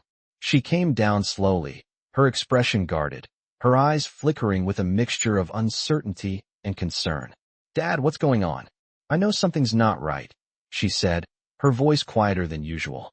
"I've been thinking a lot, and I need to tell you everything I know," I began, trying to steady my nerves. "About Jasmine, and about what's been going on behind the scenes." She looked at me, her gaze searching mine as though trying to read the truth in my eyes. "What do you mean?" Lily asked, her voice soft, almost tentative. "I've been talking to the detective," I said, watching her carefully. "There's something bigger going on, and Jasmine is involved. I don't know all the details yet, but the police have uncovered some things that make me worried about you." Lily frowned, stepping closer to me. "What do you mean? Is Jasmine in trouble? Is she a criminal?" "I don't know," I said, shaking my head slowly. "The detective thinks Jasmine might have gotten mixed up with the wrong people. They believe she's been involved in some dangerous activities, and that it's putting you at risk." Lily's face went pale. "No," she whispered. "That can't be true. She's been nothing but good to me. She's always been there when I needed her. She's my friend, my protector." The words hit me like a ton of bricks, because I knew how much she depended on Jasmine, how much trust she had placed in her. But now, I had to ask her to trust me, to trust that I was doing everything I could to protect her. "I know, Lily," I said, my voice full of regret. "I've always seen how much Jasmine means to you, and I'm not saying she's a bad person. But the police have evidence that she may be caught up in something dangerous, something that we don't fully understand yet. I need you to stay away from her, just until we figure this out. Please, for your own safety." She stepped back, her eyes wide with confusion and fear. "You don't trust her anymore?" she asked, her voice trembling. "You don't trust the one person who's always been there for me?" My heart broke. I wasn't asking her to turn on Jasmine, but I needed her to understand that the situation was far more complicated than either of us could have anticipated. "It's not that I don't trust her, Lily," I said, my voice thick with emotion. "But this isn't about trust anymore. This is about keeping you safe. If Jasmine is involved in something that could hurt you, I can't just stand by and let it happen." Lily was silent, and for a moment, I thought she might cry. But instead, she nodded, her face pale but determined. "I don't want to lose her," she whispered. "I don't want to lose someone who's always been there for me." "I know," I said, stepping closer to her. "I understand, and I'm not asking you to forget her. I just need you to trust me right now. We need to protect you, and that's my #1 priority." The room was heavy with emotion, the silence stretching between us like a long, dark tunnel. Finally, Lily spoke again, her voice barely above a whisper. "What if I'm wrong about her? What if she's not the person I thought she was?" "We don't know yet," I replied gently. "But we need to be careful. If Jasmine is hiding something, it's important that we figure it out before it's too late." The uncertainty hung in the air, and I could see the fear in her eyes. This wasn't just about Jasmine anymore. It was about everything that Lily had believed in, everything that had once been stable in her world. I wanted to tell her it would all be okay, but I didn't know that yet. We were all walking a tightrope, trying to balance between the trust we had and the danger that lurked in the shadows. I put my hand on her shoulder and gave her a reassuring squeeze. "We're going to get through this, Lily. Together." She nodded again, but I could see the weight of the decision on her shoulders. It wasn't just about Jasmine anymore. It was about her own understanding of what trust really meant, and how far she could go to protect herself and those she cared about. As the days passed, I kept my distance from Jasmine. The detectives were doing their job, following leads, but it was a slow process. Every day, I watched Lily closely, doing my best to reassure her that everything would be okay. But deep down, I knew that the hardest part was yet to come. Jasmine was still out there, and I had no idea what her next move would be. She had once been a fixture in our lives, someone we trusted completely. But now, she was a wild card, and I had to keep my family safe, no matter what. As I sat in the living room late one night, my phone buzzed with a message from the detective.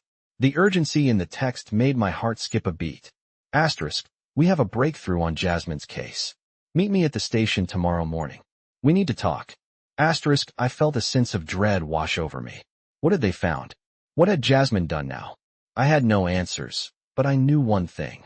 Whatever came next, I had to be ready. For Lily, for the family I was determined to protect. I woke up the next morning with a heavy heart, the dread from the detective's message still hanging over me like a dark cloud. I had promised Lily that I would protect her, but the walls around us were closing in.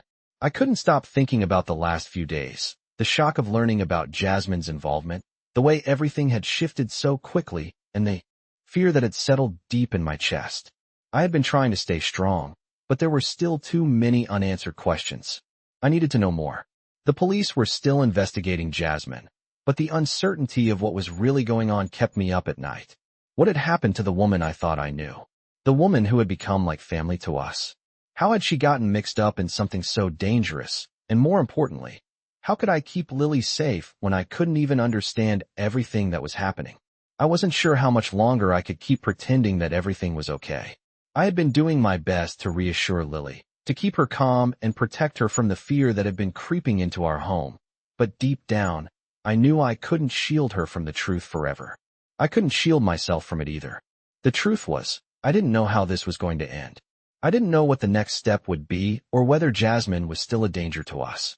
I only knew one thing for sure. I had to be there for my daughter. No matter what. The call came just before noon. It was the detective, and his voice sounded even more urgent than before. Mr. Wilkins, we need to meet, he said.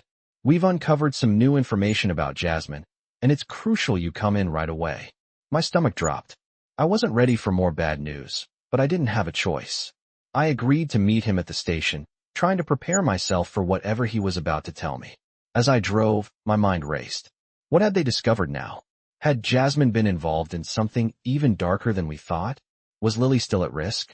When I arrived at the station, I was led into a small interrogation room. Detective Monroe was already sitting at the table, his face grim. He looked up when I entered, and without a word, he gestured for me to sit down. We've been monitoring Jasmine closely, he began, his voice steady but filled with the weight of what he was about to say.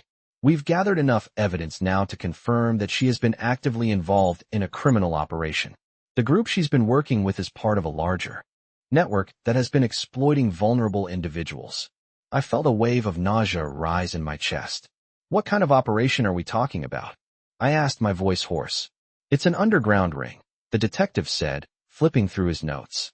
They've been using people to transport and distribute illicit goods, as well as recruiting vulnerable individuals to help further their agenda. Jasmine, unfortunately, has been one of the key players in this. She got involved under the guise of trying to help others, but it became clear that she was an active participant. I couldn't process the words at first. Jasmine, how had she gone from being a trusted part of our lives to someone involved in something like this? She wasn't just helping Robert, the detective continued. She knew what she was doing. She knew the risks. And now, we believe she's been trying to cover her tracks, pulling Lily deeper into this situation, using her trust and her connection with you to hide the operation's true nature. My head spun. I had trusted Jasmine with my daughter. I had let her into our lives, into Lily's life, and now I was learning that she had been manipulating everything we knew. What's going to happen to her? I asked, my voice barely above a whisper. The detective looked at me, his eyes narrowing. She's already been arrested. We have enough evidence to charge her, but she's still denying her involvement. We need to keep Lily out of this, Robert. If Jasmine was using her to cover her tracks, we need to make sure she doesn't get caught up in this any further. I nodded, trying to keep my emotions in check. My mind was reeling, but there was no time for panic. There was only one thing that mattered now, protecting Lily. What do I need to do? I asked, my voice steady despite the whirlwind in my head. Keep her away from Jasmine, the detective replied. If she tries to contact Lily, you need to let us know immediately. We'll handle it from here. And keep her safe, Robert. That's the priority right now. I sat there in silence for a long moment, the weight of the situation sinking in. I had failed to see what Jasmine had been hiding. I had failed to protect Lily from something I couldn't even comprehend. But now I had no choice but to face the consequences of what had happened. The detective stood up and handed me a piece of paper with contact information for his team. "We'll be in touch, Mr. Wilkins," he said.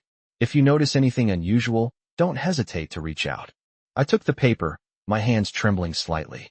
"Thank you," I said, my voice low. "I just want to protect my daughter." As I walked out of the station, the cold air hit my face, but it didn't do much to clear the fog in my mind. I had a lot of decisions to make.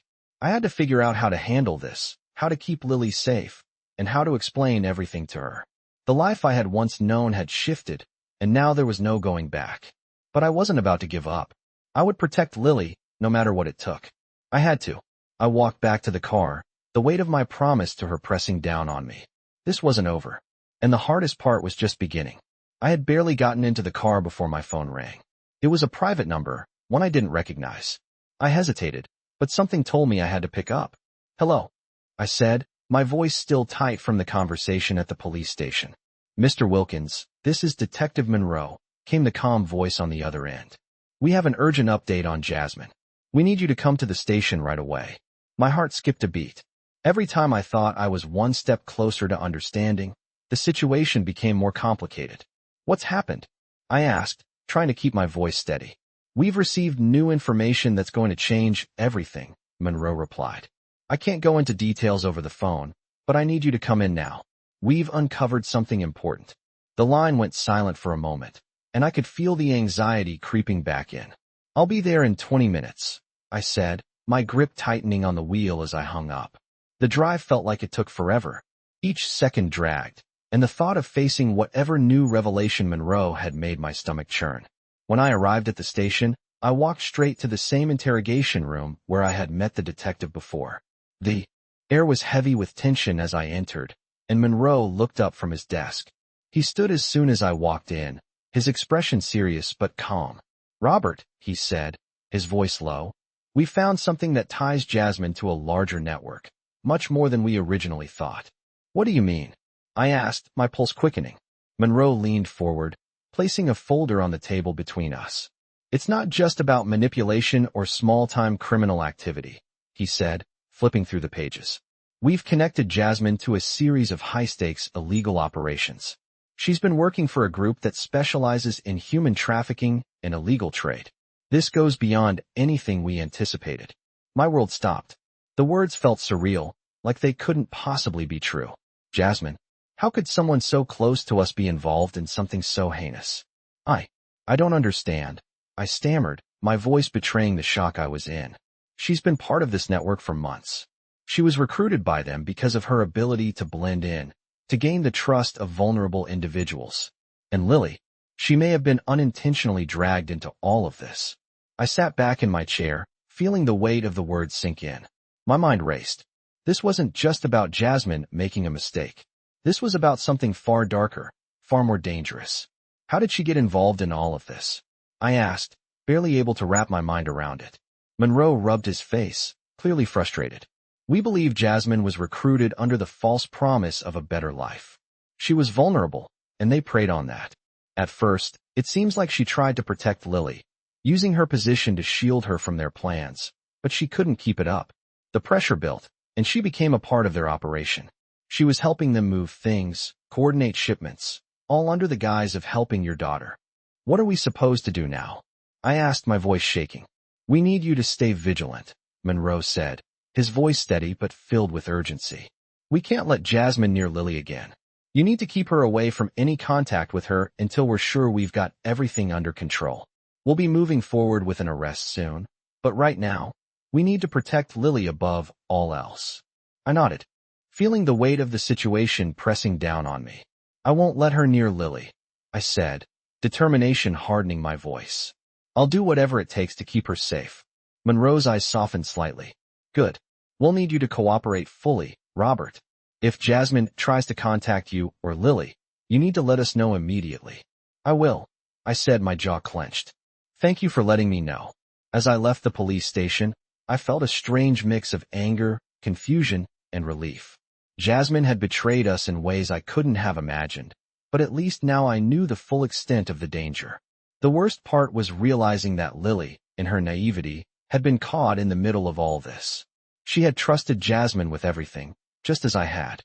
I couldn't imagine how she would take the news, or how I would even explain it to her. As I got into my car, the weight of the decision to tell her hung heavy on my shoulders. I knew I had to. She needed to understand what had happened, but how do you break such a painful truth to someone you love? I pulled into the driveway, staring at the front door for a long time before walking inside. The house felt colder than it ever had before, and I knew the hardest part was still ahead of me. When I walked into the living room, I found Lily sitting on the couch, staring at her phone.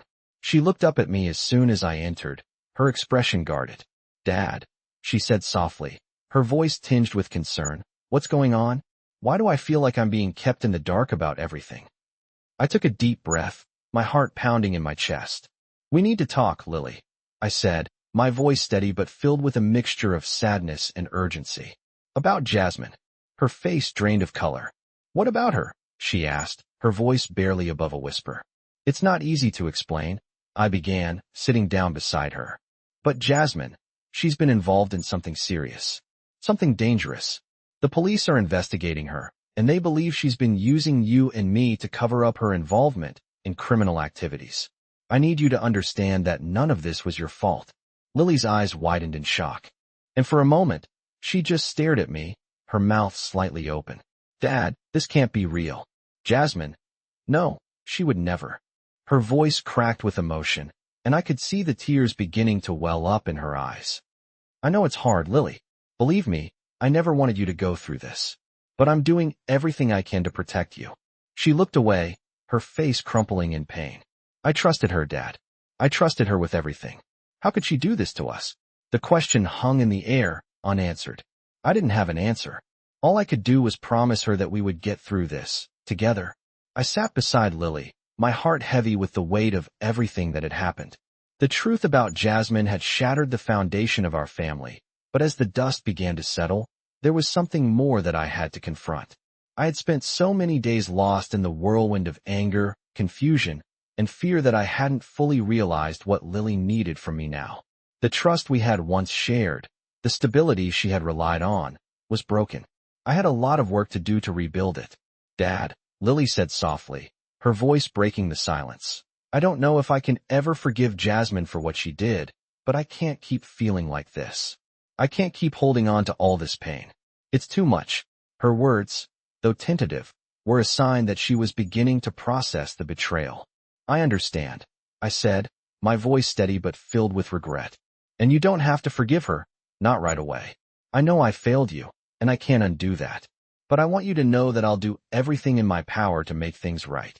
Lily nodded, her eyes filled with the kind of sadness that no child should have to carry. I reached for her hand, squeezing it gently, trying to offer the comfort I hadn't been able to give before. "We're going to get through this together, Lily," I said, my voice thick with emotion. "No matter what happens with Jasmine, no matter what the future holds, I'm here. And I won't let anything or anyone tear us apart again." She didn't say anything more, but the tension in her body softened, if only slightly. I knew the road ahead wasn't going to be easy, but this was the beginning of healing. It wouldn't happen overnight. We would have to rebuild trust, rebuild the bond we had once shared, and it would take time. But I was ready. I was ready to do the work, and I wasn't going to stop until Lily felt safe again. In the days that followed, things slowly began to fall into place. Jasmine was arrested, and the full extent of her involvement in the illegal activities came to light. The police had gathered all the evidence they needed, and as much as it hurt, it was clear that Jasmine had chosen her path. I still couldn't reconcile the person she had been in our lives with the person she had become, but I knew that there was no room for denial. Lily and I were no longer just dealing with the betrayal of someone we trusted. We were dealing with the aftermath, the consequences of those choices. It wasn't easy to explain everything to Lily, and there were moments when I thought I was losing her to the pain and the confusion of it all. But little by little, we talked. We took it slow, piece by piece, until she began to understand not just the gravity of what had happened, but the importance of moving forward. We started seeing a counselor together, a way to rebuild what had been damaged. And though it was awkward at first, it became a safe space for both of us to express what we were feeling without fear of judgment. It was in those quiet sessions that I realized something. As much as I wanted to protect Lily from the pain of betrayal, the best thing I could do was teach her how to navigate it. To show her that no matter how hard life got, she could still find her way through it. She wasn't alone, and she never would be again. Weeks passed, and slowly, Lily began to return to the person she had been before everything had gone wrong. There was still hesitation in her eyes when she spoke of Jasmine, but there was also a sense of relief. She knew the truth now, and with that truth came the space to heal. I couldn't undo the past, but I could help her build a future, one where she knew she was loved, protected, and valued. As the days went by, I found myself doing something I hadn't done in years, living in the present. I stopped obsessing over the future, stopped worrying about what might happen next. The future would take care of itself. What mattered was what we did now. And right now, Lily needed me, just as I needed her. It wasn't easy to forgive myself for all the time I had lost, for all the mistakes I had made. But as I sat with Lily, watching her laugh at something funny on TV, I realized that this was all part of the process. The mess, the mistakes, the pain, it had all led us here. To this moment, where we were still a family, still fighting for each other. And that was enough. Dad, Lily said suddenly, glancing at me from across the room. I'm glad we're doing this. I know it's not easy, but I'm glad we're talking more. Her words warmed my heart. I smiled at her, a real smile, one that came from a place of hope. Me too, kiddo, I said softly. Me too. And in that moment, I knew we were going to be okay. Not perfect, not without scars, but we would rebuild. Together. Discover a powerful tale of resilience, trust, and betrayal in this gripping narrative full of twists and turns. This story explores the complexities of family dynamics, showcasing the emotional journey of a father and daughter caught in the web of deceit. As they face unexpected challenges, including a betrayal that shakes their core beliefs, they must navigate a world filled with secrets, lies, and difficult choices. With the tension rising, the story unfolds with raw emotion and powerful moments that highlight the strength of the human spirit. Black stories often explore these deep themes, shedding light on the complexities of trust, forgiveness, and redemption. In this emotional journey, the father and daughter must confront not only the truth about their past, but also the danger lurking in their future. Will they survive the storm, or will the lies tear them apart? Follow this gripping Black story as it weaves together the threads of love, loss, and hope, revealing the untold power of family. The stakes are high, and as the plot thickens, each character is forced to reckon with their past actions, ultimately leading them toward an uncertain, yet hopeful future. Black stories like this one provide insight into the challenges faced by those who fight for what they believe in, offering a powerful reminder of the importance of love, loyalty, and the power of self-discovery. As the story reaches its climax, the characters face a defining moment that will change everything they thought they knew about each other and themselves. Black stories speak to the heart, showing us that no matter the darkness we face, there is always a chance for light to break through. This is a story of growth, change, and the realization that family, no matter how flawed, is worth fighting for.